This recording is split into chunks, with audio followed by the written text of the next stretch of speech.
Assalamu alaikum everyone. Welcome on my YouTube channel. I hope you all are well. I am also fine, अल्हम्दुलिल्लाह। आज मैं आपके साथ share करूंगी केरी का जूस बनाने की रेसिपी, जो ना सिर्फ जायके में बहुत अच्छा होता है बल्कि ये शदीद गर्मी के असरात से भी महफूज रखता है। गर्मियों में बहुत सारे लोगों को डिहाइड्रेशन प्रॉब्लम हो जाता है। केरी का जूस ना सिर्फ डिहाइड्रेशन को कम करता है बल्कि ये खून की कमी को भी पूरा करता है। केरी का जूस बनाना बहुत ही इजी होता है और इसका जायका भी बहुत अच्छा बनता है। तो चले फिर इसको बनाना स्टार्ट करते हैं। सबसे पहले हमें चाहिए केरी और इसको अच्छी तरह से वॉश कर लेंगे।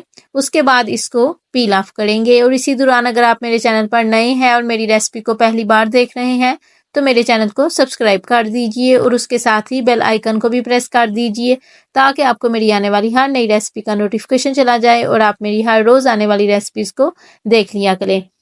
सब केरी को बहुत अच्छी तरह से पील ऑफ कर लिया है। पील ऑफ करने के बाद एक बार फिर इसको वॉश करेंगे। उसके बाद इसको कट कर लेंगे। कट करने के बाद हम इसको चॉप कर लेंगे। चॉप करने का ये बेनिफिट होगा कि जब हम इसका जूस बनाएंगे तो जूस बनाने में आसानी हो जाएगी। अगर बड़े बड़े पीसीस का जूस बनाएंगे तो उसका जूस बनने में थोड़ा ज़्यादा टाइम लगेगा।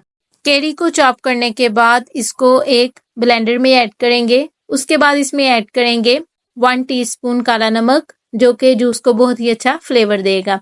जूस के फ्लेवर को मज़ीद इंक्रीज करने के लिए इसमें शुगर ऐड करेंगे और शुगर के बिना तो जूसेस इनकम्प्लीट होते हैं। उसके बाद इसमें ऐड करेंगे 1 ग्लास वाटर और आइस क्यूब्स और इसका जूस बना लेंगे। केरी का जूस बहुत अच्छी तरह से बन गया है, लेकिन अभी ये कंप्लीट नहीं हुआ। इसको पहले हम स्टेन करेंगे। स्टेन करने का ये बेनिफिट होगा कि ये जो इसके आउटर पार्ट्स होते हैं जिनको निगलने से इसका टेस्ट खराब हो जाता है, हम उनको स्टेन कर लेंगे। जूस को बहुत अच्छी तरह से स्टेन कर लिया है।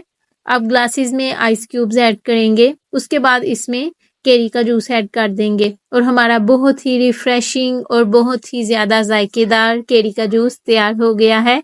ये केरी का जूस बनाने की बहुत इजी रेसिपी है। ये ना सिर्फ कम वक्त में तैयार हो जाता है बल्कि इसका जायका भी बहुत रिफ्रेशिंग होता है और ये ना सिर्फ शदीद गर्मी के मुज़र असरात से महफूज रखता है बल्कि हमारी हेल्थ के लिए भी बहुत अच्छा होता है। तो आप भी ज़रूर ट्राई कीजिएगा और मुझे कमेंट बॉक्स में ज़रूर बताइएगा आपको आज की मेरी रेसिपी कैसी लगी, या जब आपने मेरी रेसिपी देखकर खुद केरी का जूस बनाया तो आपका कैसा बना और आपको कैसा फीडबैक मिला। मुझे आपके कमेंट का वेट रहेगा।